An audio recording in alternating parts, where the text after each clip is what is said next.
two more. Go for it. Let's see what we got.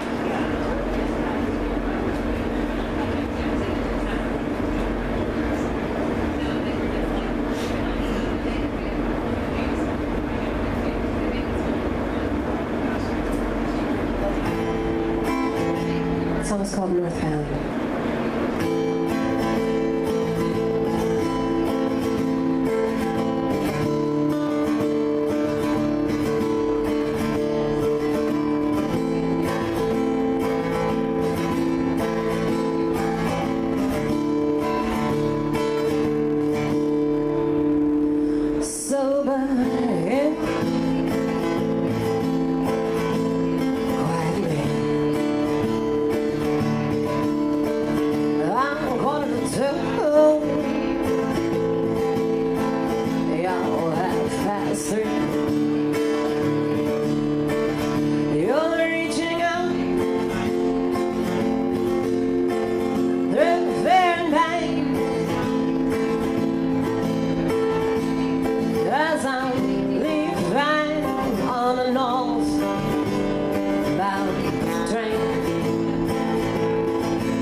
Loved you once, can't afford to love you twice. You left me standing in the cold and the rain. I am living on a northbound train.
One more song, honey. Thank you so much for having me. I do appreciate that. It's kind of a fun, silly song. It's about leaving a small town to go to a big town, which may or may not be a good idea.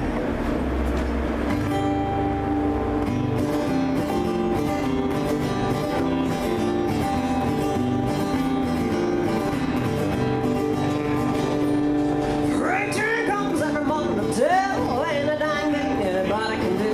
Love that was living is a dark blue sky.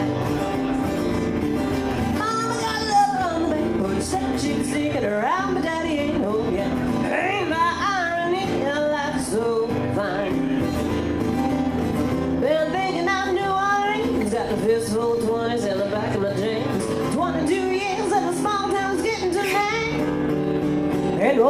Lord, I know the road to hell is paved with good intentions, but I know I got to go. I got to go. I got to go. Beat it on by it up on by it up on by it up on by. Beat it on by boom beat by it on by.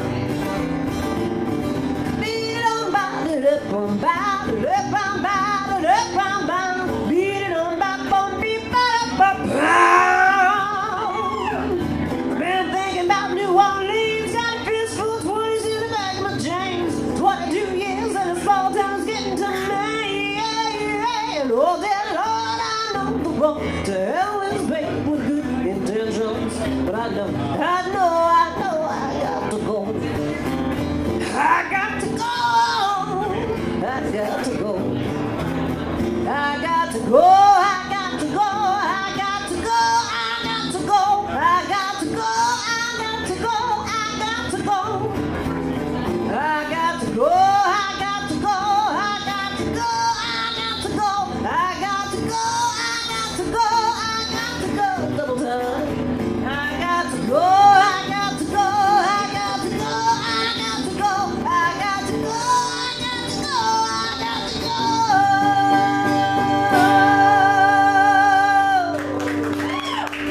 Thank you very much. And on that note, I will be going at least off the stage. Please stick around and enjoy more music and more wonderful poetry. Thank you again. Again, I'm Heather Bishop.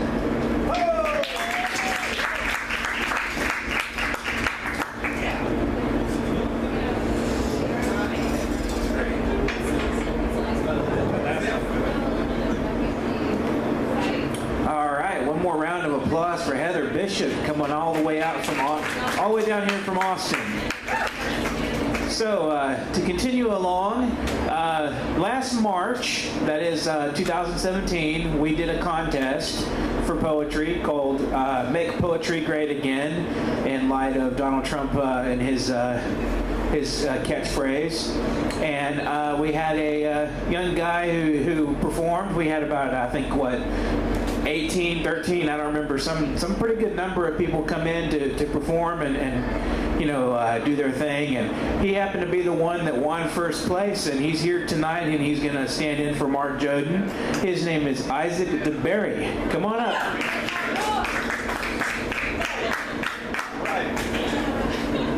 This one, and we'll have it. That's to make sure I get this right for you here. Hello? Can you hear me? Good. Okay. Yeah, okay. Does that sound okay? Yeah. Okay.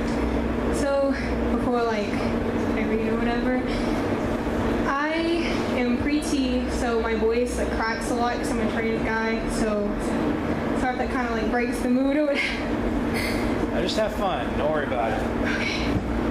I'm going to read 3, and I don't have names for them because they seem forced, so here's the first one. And in your eyes there was blue, iridescent and open and kind, and in those irises I saw myself reflected back, engaged in a silent war of body and mind. And in your hands there was green, like the trees we swore we'd climb, higher and higher until the sky was our ground. You painted my days with shades of emerald, smiles crooked all the while. And in your lips there was red, a pulsing thing so very much alive. I knew that there was something sad there, curled up and ugly and hurting, but I knew that my teeth could never draw that thing upwards, although I would have let it settle against the inside of my rib cage and fest it if I knew it would leave you be. In your words there was orange, warm and burning and urgent, so desperate for an ear or a tilted head. In your presence there was purple, through the bleary, fogged-up compartment window I see your form, all shades of blue and green and red and orange, and I see my world. I feel that ugly thing, old as time itself, winding around my wrist, up my arm, down my throat, behind my heart. It makes a home there, eyes glassy, temper tamped, and I know now that you have left me with something. You have done to me what they have done to you. In your wake there is gray.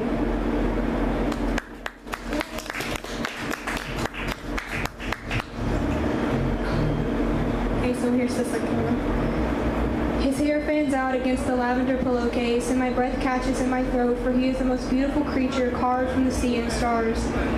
He bunches the blankets against his naked hips, and he looks at me quizzically, and then my features register in his sleep-ridden mind, and his face splinters, cracks, light shining between his lips and under his eyes, and I ask him to sing. He nods tiredly and pats the pillow. There is only one, mine having been knocked to the floor in my fitful sleep, so we share. He starts out soft and slow, the way he kisses me, gentle and playful and mild. His voice is radiant, filling up the night, overpowering the stars.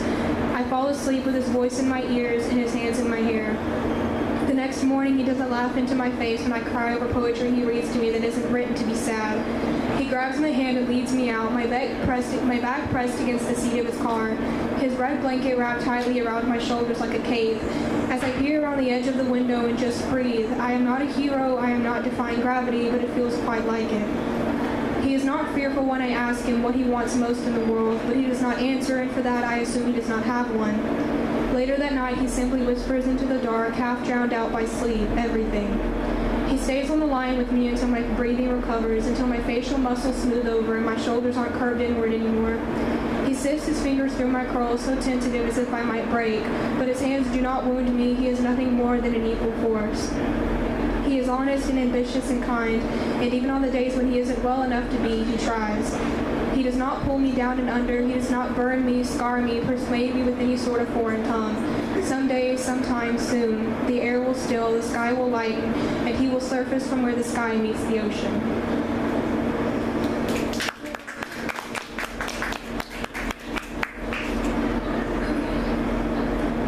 Blonde hair stands out like a beacon, yellow light like a beam from a lighthouse against a dark, angry sea.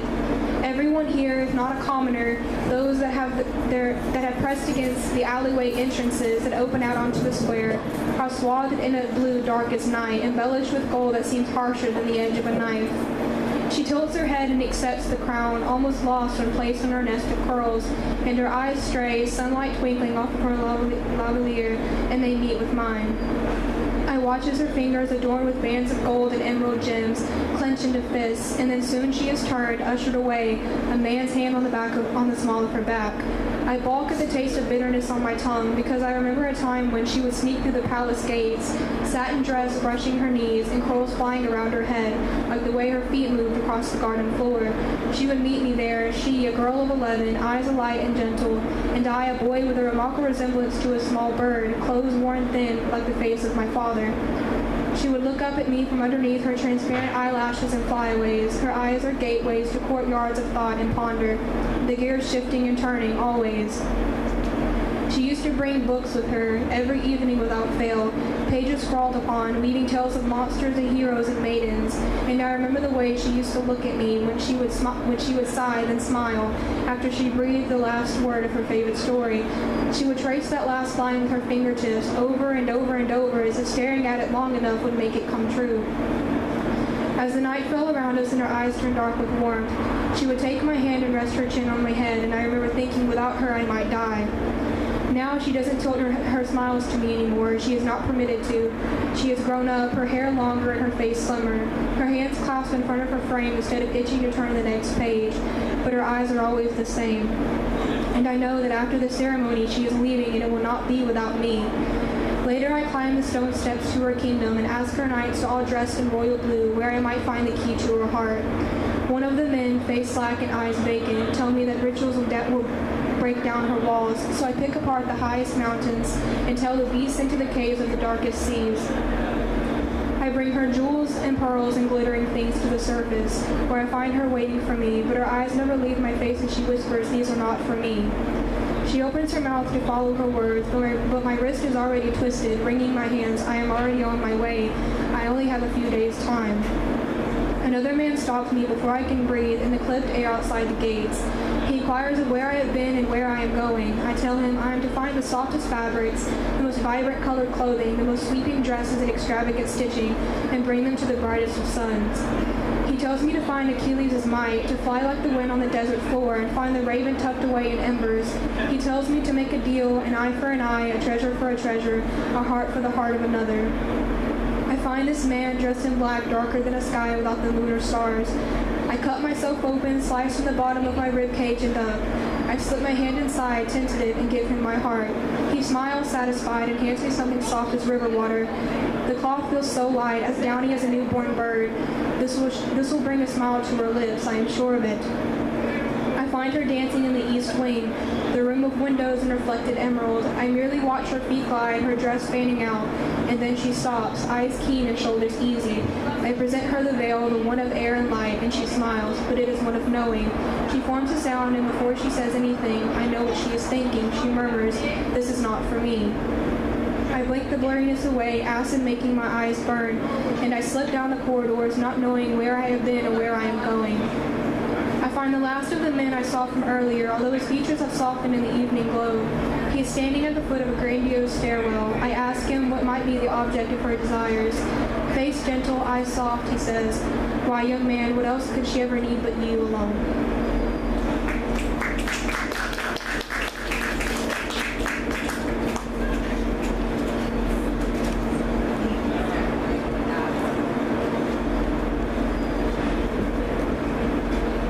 Wonderful, just very imaginative, I think, and just, out of this world, interesting.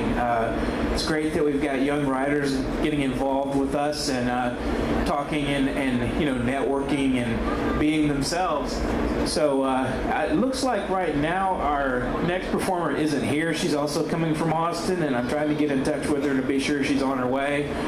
But we can probably maybe move to the next poet or next person, which I don't know if he's here or not. His name is Kingsley. Is Kingsley here? Yeah, some of our guys haven't made it yet. So if you want to go ahead and come on up here, feel free and talk a little bit about yourself. And here we got. Okay, I'll just come up here and chatter a bit. We also have Ken Jones and friends coming up pretty soon. Let Me Remember is here. The members are out here somewhere hanging around, and really great band. They'll be without a drummer tonight, so it'll be interesting. It'll be a unique performance we haven't heard before. So anyway, just be prepared for some good inspiring sounds and whatnot, and just keep doing everything you're doing now, being a great audience.